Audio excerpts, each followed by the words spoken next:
Until quite recently, I was firmly in the Lord of the Rings needs no remake camp. The Peter Jackson trilogy is a masterpiece, and it was how I was first introduced to Tolkien's works. To this day, I hold them near and dear as a shining example of what a well-executed Middle-earth adaptation should be. Now, ever since the announcement of Lord of the Rings on Prime, I've heard the murmurs among fans. Whispers of a nameless fear. That sooner or later, someone will dare to remake the Lord of the Rings trilogy. For some time, the thought would make me cringe. Can't people just leave well enough alone? These films are sacred, do not touch them. Fast forward to today, a mere few months later, and I now wholeheartedly believe that we not only should be open to, but we need and deserve another Lord of the Rings adaptation. So what caused this drastic change of heart? Well, there's two things actually. One is an amazing project by WETA, which we'll get to in a moment. The second is... Before we dive into the Clone Wars, let's establish why another live-action Lord of the Rings trilogy is a terrible idea. Just think about it. How could any actor be expected to top Ian McKellen's Gandalf? You shall not pass! Find me an actor who's going to step into Christopher Lee's wizard Saruman, or match the graceful yet dangerously powerful Galadriel played by Cate Blanchett. All shall love me and despair. How can a live set match what Peter Jackson did with Helm's Deep or The Ride of the Rohirrim?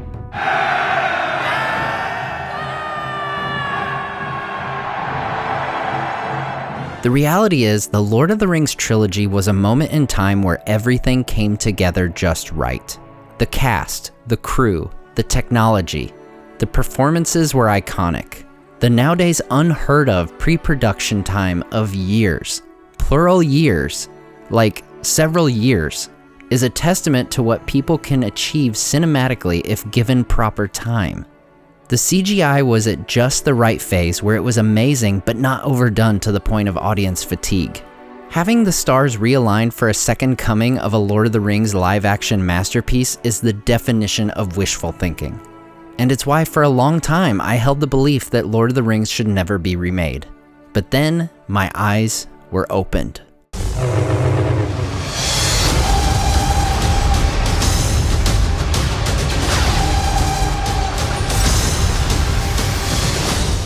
Because of the more cartoonish adaptations of Tolkien, There's a whip.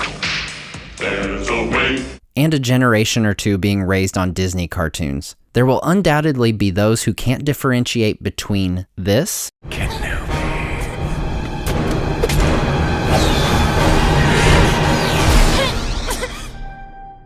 and this. Do you think we can stop it if we both push together? All right, let's try it. Fortunately, wide-reaching popular shows like The Clone Wars are bringing more fans to the realization that animation does not equal childish. Now, for those unfamiliar, The Clone Wars is not some children's cartoon. There are dark moments in the show that are right up there with Revenge of the Sith.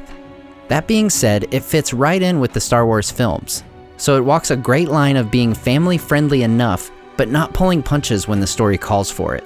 Much like our beloved Lord of the Rings films, there's no profanity, no sex, no gratuitous violence or gore. Kids can watch it, adults can watch it, all can enjoy it. As I've been watching this final season of Clone Wars, I've been struck by not only the quality of the animation, which is gorgeous, but also reminded of the depth of the storytelling this show has become known for. If you've seen Clone Wars, think of all the heavy lifting that this show has done. It has single-handedly helped people to view the prequels in a more favorable light. Well, maybe not completely single-handedly. What it has done single-handedly, however, is flesh out characters like Jedi who are basically extras in the films, created an original character who is now among the biggest fan favorites in all of Star Wars. And apparently she's a Gandalf fan. And the show has made the clones into compelling characters, whose feature episodes are among the best of the series. Plus, perhaps most impressively of all, Clone Wars has made Anakin Skywalker into an interesting and likable character. Most impressive. I know, right? I will be the most powerful Jedi ever. Yeah, same character. He's overly critical. He never listens. He doesn't understand. Yeah, that guy. I don't like sand. I promise guys, I'm not lying. The animated version is much more alive than the actual live character. I've never heard of an animated show that in its special features refers to things like choreography so often. There's a good reason you'll find countless posts and tweets saying that these new episodes feel like films. The animation is gorgeous, the fights are amazing, the storytelling is riveting. Every choice you have made has led you to this moment. And the galaxy feels epic in a way that was sorely missed in the sequel trilogy. What was some of the most common praise for Lord of the Rings again? Oh right, gorgeous visuals, the battles, the epic scope, and the amazing storytelling. Just as film technology had to catch up to Tolkien's vision for film adaptations to happen, so did animation.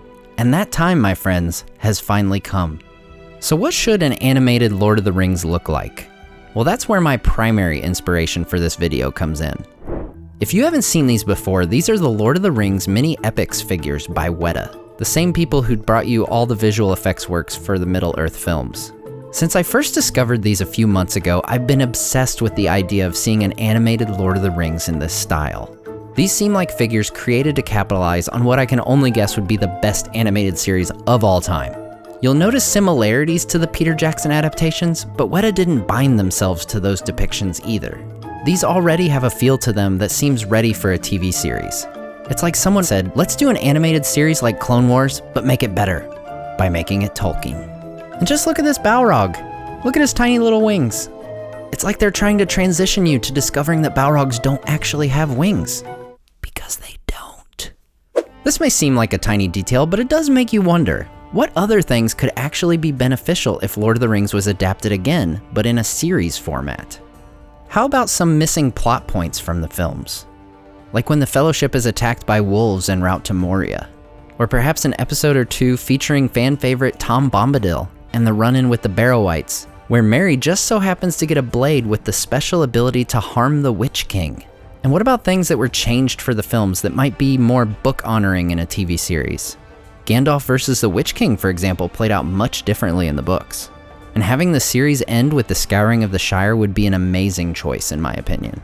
There are things that Tolkien tells us happened that could be added as flashback episodes or side stories that would be cut for a film. Now, before you conjure nightmares of the Hobbit adaptations, we need to understand one simple fact. The Dol Guldur storyline that was included in those adaptations was not the problem with those films. Showing events that Tolkien himself gives us details on is not the problem. Unnecessary expanding of events, inventing lackluster storylines, and doing all this in the name of making 3 films instead of 2, all on a tighter than appropriate timeline, is the real problem with the Hobbit films. So why not get a flashback episode showing Aragorn's time in Gondor under an alias, explaining why Denethor hates him so much? I will not bow to this ranger from the north. Or for that matter, seeing Denethor gradually succumb to the power of the Palantir. Or Aragorn's time in Rohan under Éowyn's grandfather, Thengel.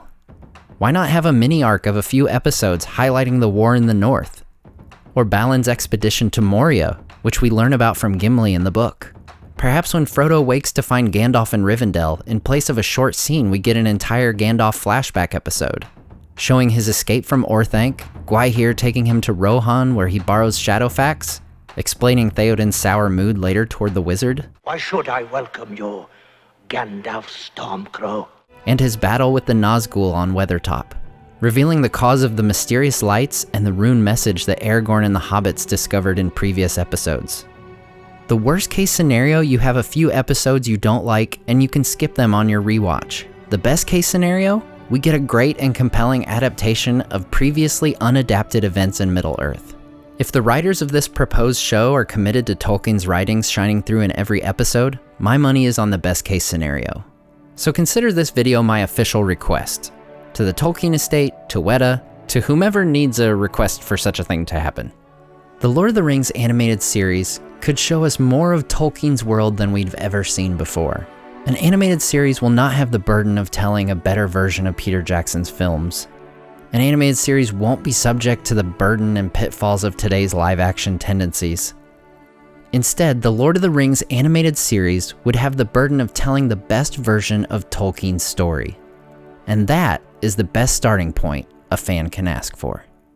If you're like me and enjoy having regular doses of Tolkien in your life, please subscribe and hit the bell so you'll never miss a video here at Nerd of the Rings. Until next time, may the Valor protect you, and for my Star Wars friends, may the Force be with you.